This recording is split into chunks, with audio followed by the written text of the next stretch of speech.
Hello out there, it's the Holy Hour Podcast. How's it going, Cure fans? I'm Gavin. Thanks so much for joining us. If I sound a little beat down, it's because I am. It's a long weekend. I just got back from the festivities up in New York. It was a 10-hour drive from Delaware, and we made it in tonight. And I wanted to record a new intro to this episode, just to put a fresh spin on everything that has gone down over the weekend. But yeah, it was the Rock and Roll Hall of Fame induction ceremony, as many of you have seen all over social media and such. It went very well. It was a great time. The Cure did awesome. It was just a cool speech, performance. The whole thing was so weird and so cool, but it was great to be a part of it. I have a whole episode of that ready. Chaz and I recorded on our way up and our way back, but of course I haven't edited all that yet. So just stay tuned for that one. But I did want to say on the top of this episode, thank you so much to Chaz in particular for letting me come on up and meet your wonderful family, crash at your house, and travel up and back with you to this ceremony. And I really had a great time, and thanks for sharing that experience with me and to meet some of you guys out there. I actually got to meet so many people that I've been talking to, and just had a great time sharing this historic evening this weekend. So yeah, it was pretty awesome, but more details to come on that. Like I said, it went very cool, and a lot of you are getting all the scoop already, but we're going to give you our first-hand account coming up. This time, we're backtracking a bit. We're going back a few weeks, because even prior to that, I got this wonderful email from a super sweet gal named Colleen, and she's saying, hey, guess what? I'm flying to South Africa right now. Would you like some kind of correspondence from the first front lines? And I was like, of course, yes. And boy, did she pull through. She sent him two really awesome segments on Johannesburg and Cape Town, the first two official shows of 2019. And we wanted to get a segment out and a show out just focused on that and how it all went. So it sounds like they were a success all the way around, but Colleen's going to really paint the picture for us here. I know I was updating my phone, checking the set list as it was happening in real time, and but she really tells us all the juicy details here. So that's what this episode's about. Stay tuned for the Hall of Fame business later. But I'm going to kick it off to Colleen now, and without further ado, let's hear how the first two shows of 2019 went down. Take it away, Colleen.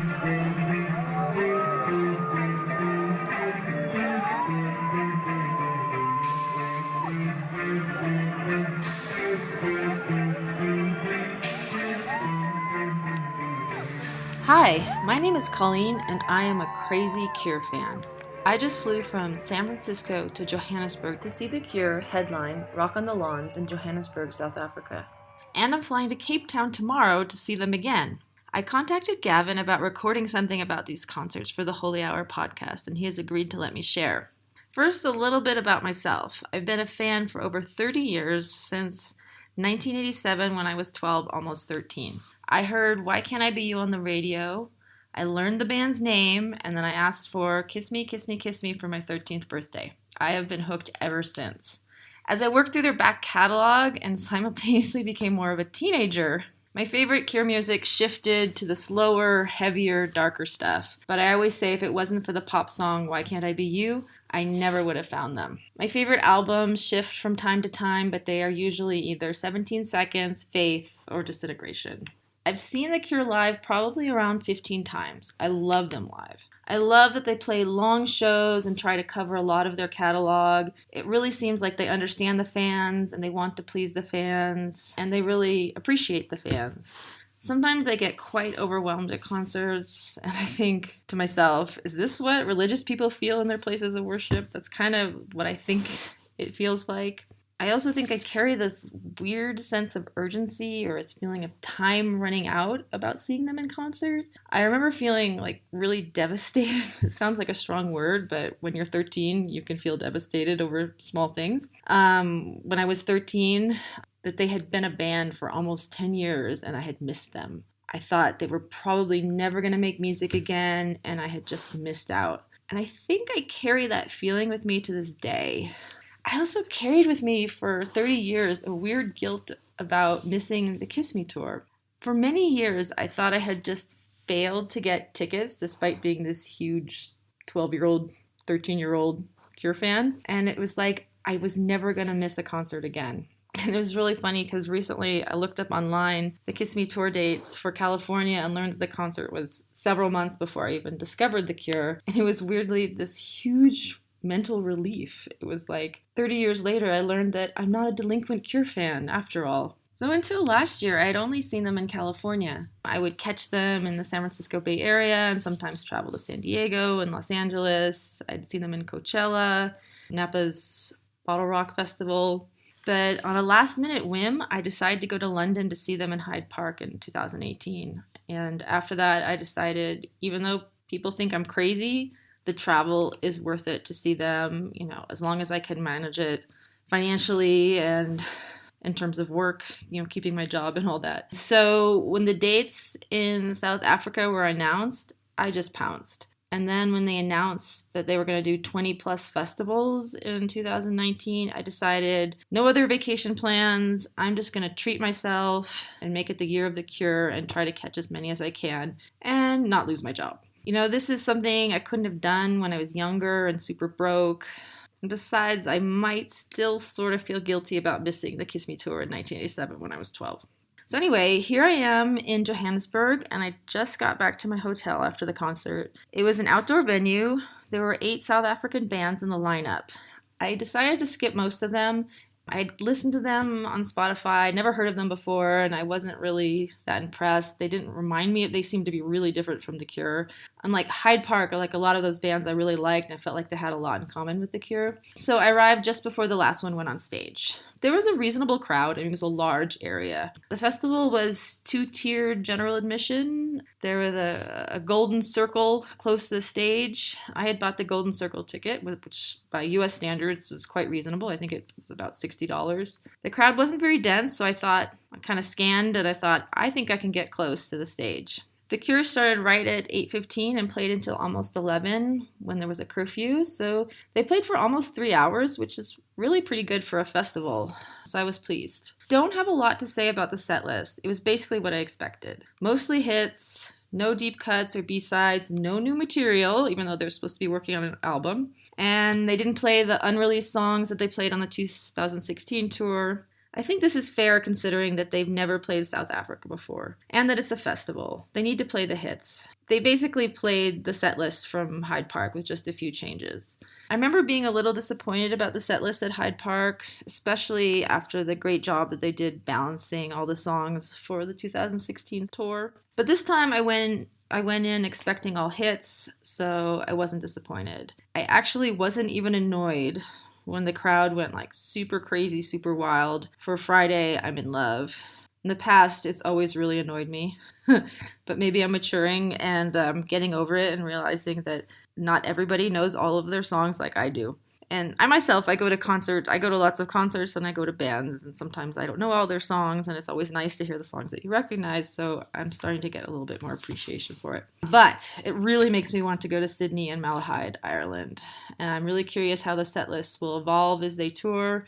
Maybe they've been so busy with this album they're working on that they haven't had time to prepare for new shows. I don't know. I'm not an expert in concert acoustics, but I thought some things were off even for an outdoor venue. Speaker on one side of the stage was going out and making noise. They eventually fixed it or turned it off. Robert was also very unhappy in the beginning about some sort of equipment behind him, maybe an amp, but it got resolved after a lot of frustrated gesturing to the sound guys on the side. I found Robert's vocals too low in the mix. He sounded good, just not loud enough. I think he may have made some comments about his voice between songs, but I really have a hard time understanding what he says during concerts. I'm fine with interviews, but something about the way he talks between songs at concerts, I understand like 10%.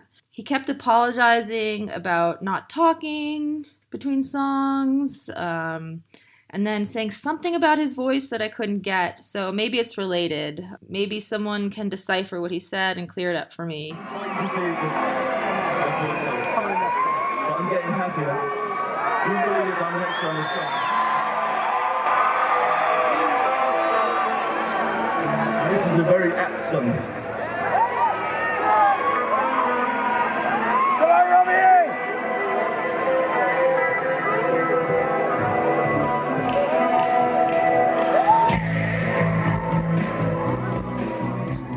One of my hopes for coming to South Africa was to get close to the stage. The previous bands were so different, I actually wondered how many Cure fans would be there. And so I had a feeling that it might actually be possible to get pretty close, and it was. It was really amazing. I've been close to the stage before. I had front row and second row seats for 2 shows in 2016.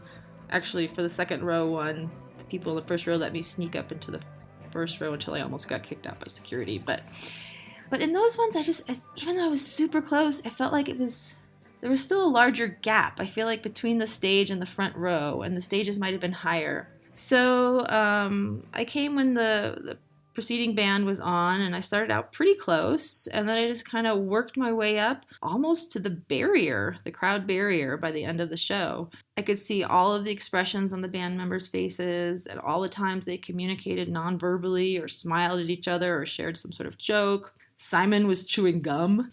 Robert is just so expressive when he sings, and this was the first time I really got to appreciate it. I noticed that they were videoing the show, so hopefully other people can see that as well. I have to say, it's really a dream come true for me. Like, I remember seeing them first in 1989 on the Prayer Tour, and Robert was just so far away and tiny. I could just make out a little figure with some hair on top. And those days, they didn't have the big video screens. In 2016, when I was in the first and second rows, and this show, when I got close, and I was pretty close at Hyde Park as well, when I get that close, it's like my teenage self just like jumps with joy. After seeing them during the 2016 tour, it sounds crazy, but I just thought, my life is now complete. I got teary twice during the show in Johannesburg, during Plain Song when Robert came on stage, and during Disintegration. This band means so much to me, and it's also very personal and hard to explain. I love the music and the lyrics equally. And unlike others, I don't actually associate songs with particular events in my life. It's just that when I hear their songs, especially from 17 Seconds, Faith, and Disintegration, they just sort of fill me up, or like acoustically or sonically, or fulfill me in some way that I can't explain. It's like it does something to my brain. I'm not associating like necessarily like a particular meaning with the songs or the lyrics, though I do find them meaningful and beautiful. It's just more like this sonic experience that I have. That's the best way that I can explain it. The band looked like they were having a lot of fun, which was really great to see. You know, they're embarking on this huge slew of festivals. I could see Simon like kind of mouthing along with certain accents in the songs, like maybe like an accented word in the lyrics, and he was kind of like mouthing along with it. I thought that was really cool. I had never noticed that before. I caught Roger cracking a smile looking at the band members when he played a sound effect for the end of Wrong Number. That part where the woman's voice comes in, it's just like, sorry, wrong number. And then Robert responded live in the mic, but it was, I don't know, I guess he got a kick out of playing that sound effect. You know, Simon usually moves around the stage a lot. He was even more mobile. He was going all over the place. I noticed that he has a wireless bass. I don't know if he's had that for a while or if this is something new that's let him move around even more. He would go way over to the other side to Reeves, and they would groove together and then joke about something. He would frequently come to the edge of the stage, and it really looked like he was trying to connect with the fans and was having a lot of fun doing it. And I found this really interesting because I've read that he suffers from horrible stage fright, and it was actually like a really big issue, I think, during like the Prayer Tour and stuff like that. In the past, I found Roger looks kind of bored behind the keyboards, but he looked like he was really enjoying himself and relaxed. Jason was super focused. Man, it must be so hard to be a drummer. I just look at drummers. They get no break. Reeves was pretty stoic, and I haven't really figured him out. You know, he's a new member in the band. And, you know, Robert. I loved all the quirky gestures and facial expressions that he made while singing. And then also emotional things. I don't know. It was just really great to see that even after all these years, he still pours himself into performing his music. It was just amazing. Now, on a lighter note, I have to say something about Simon's pants. Everyone was dressed all in black, except Simon had on a black tank top and the whitest, tightest jeans I've ever seen. It didn't leave much to the imagination. Robert looked the same to me as in 2016, 2018, maybe a little grayer. So, first 2019 Cure concert down. I came expecting to hear hits and hoping to get close to the band, and that's what I got, so I'm very happy.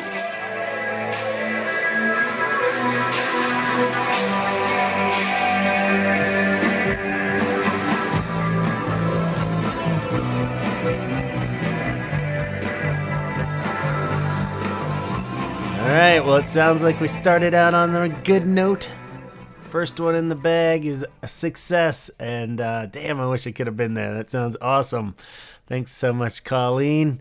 And yeah, it's like that idea of the set list, they kind of have screwed themselves on that since the 2016 tour now, where it's like you can't just sprinkle those B-sides and rarities in and never do that again. So it's always going to kind of be in the back of everyone's head. It was like, oh, maybe they'll play this or that. And then, but you can't deny a set like this. It's what I said for the Hyde Park one, too. It's like such a good set list. I mean, almost 3 hours of like just badass singles and, even songs like Strange Day or If Only Tonight We Could Sleep, or it's like not necessarily deep cuts, but not the big singles either. So, you can't deny it. So, of course, we'd all want that super rare, crazy one. But at the same time, like Colleen said, it's a festival.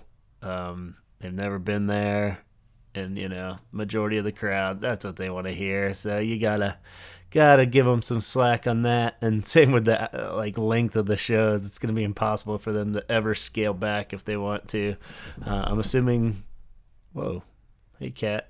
So I'm assuming that at some point they'll just stop and instead of gradually scaling it back, because everyone's gonna be like, what, an hour-long show? It's like, that's what everybody else has been doing forever. But that's why these guys are amazing. But let's move onward then. March, what are we at? 21st. Cape Town. Onward to Cape Town, my friends. Let's see what happens there. Hi, this is Colleen again, this time from Cape Town, South Africa. I've been here for about 6 days, and I've had a wonderful time exploring the city and its surroundings. Right now, as you can probably hear, I'm in nature. I'm actually in the botanical gardens in Cape Town. I have some time to kill before my plane leaves tonight. So you might hear some birds or insects or people's voices in the background.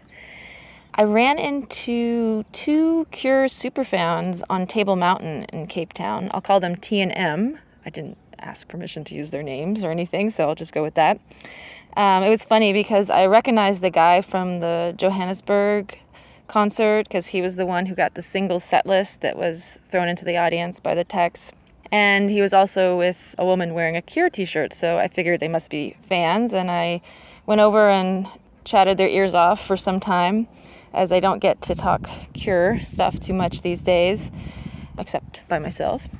And I learned that it was T's 100th Cure concert in Cape Town, and he's only been seeing them since 1995, so I thought that was pretty impressive.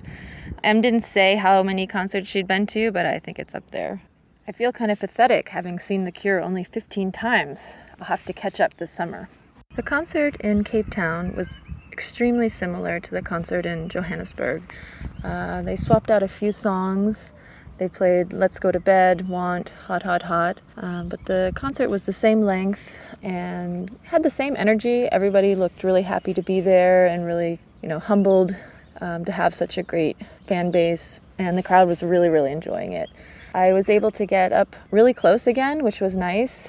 But I'm a little bit tired of the set list. I understand that it's a festival and it's their first time in South Africa. But I really, really, really hope that they change up the set list for the festivals that they're playing in Europe. I'm planning to catch a bunch of them, and I hope they switch it up.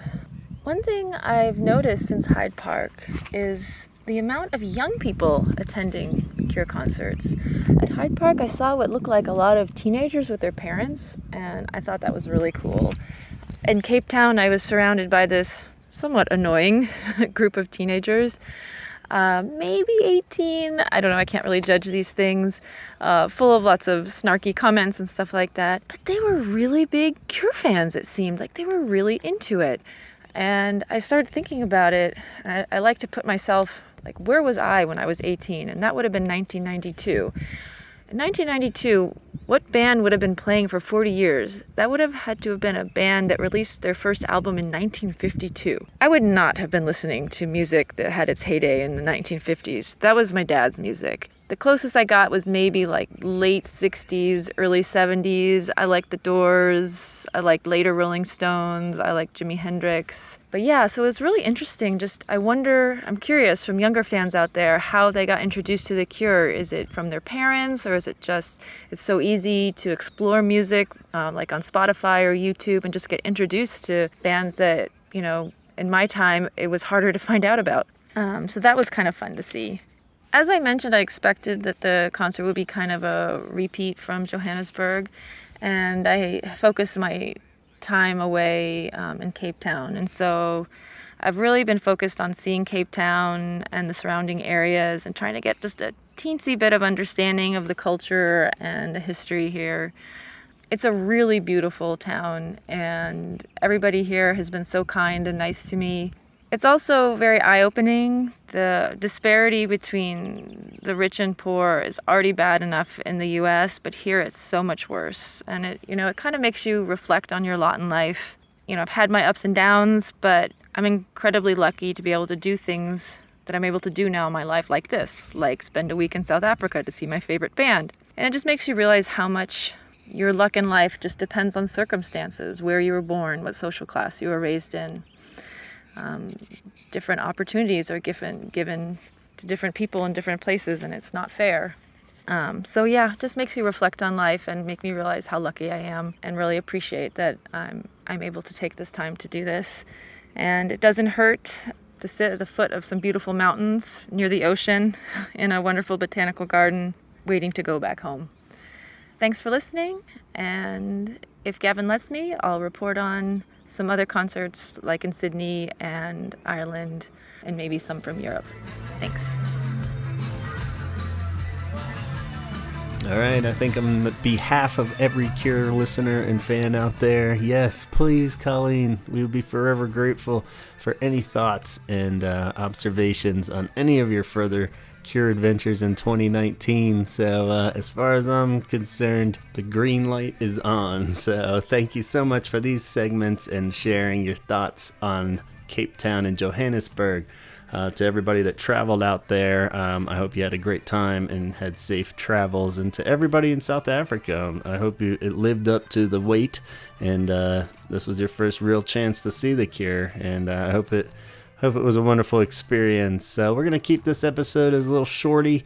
We got one on deck immediately next week, so no 2-week wait.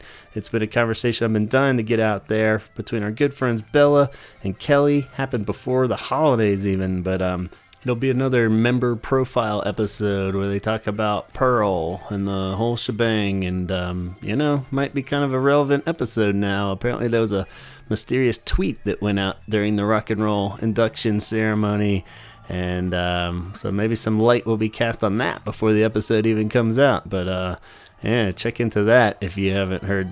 But I'm not going to speculate, so we'll save that for next week. A Pearl profile episode on deck. Thanks so much for listening. Subscribe on iTunes. Find us on Instagram.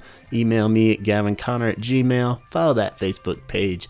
Check out 17secondshirts.bigcartel.com to find some cool Cure gear. And on top of that, it's so great again meeting some of you guys over the weekend. And sorry if I did see you and I didn't get a fish to actually talk to you. It was a little odd, and I'm a little awkward, so I recognized some faces, but didn't really feel like I should interrupt your conversations with other people to be like, hey, I'm that guy, I kind of know you from social media, but not really.